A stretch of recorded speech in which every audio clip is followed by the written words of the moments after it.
So with regard to the fish kill that's going on in the lake, how is that happening? What's going on? Is it toxic?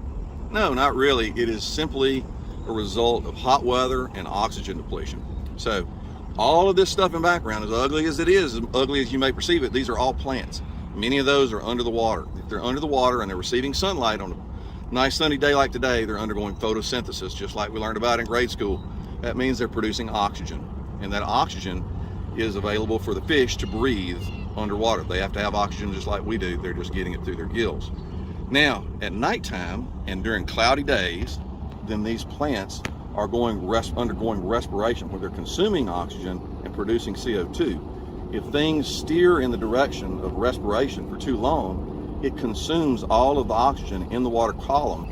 As the oxygen drops, the fish don't have enough oxygen to survive.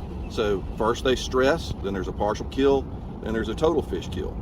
This lake is obviously a mess right now, and it's very susceptible to oxygen depletion out here. There's a ton of vegetation in here.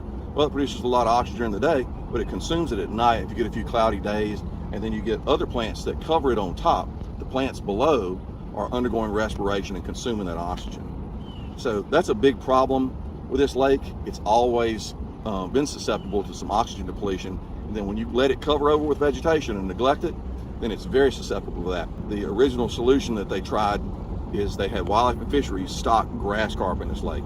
Grass carp were never going to overtake this vegetation problem, and then they were put into a situation where they were certainly going to die because of oxygen depletion. And you can see behind me, we've got nice big grass carp that we put in here through the first attempt to control this vegetation, and they're dead.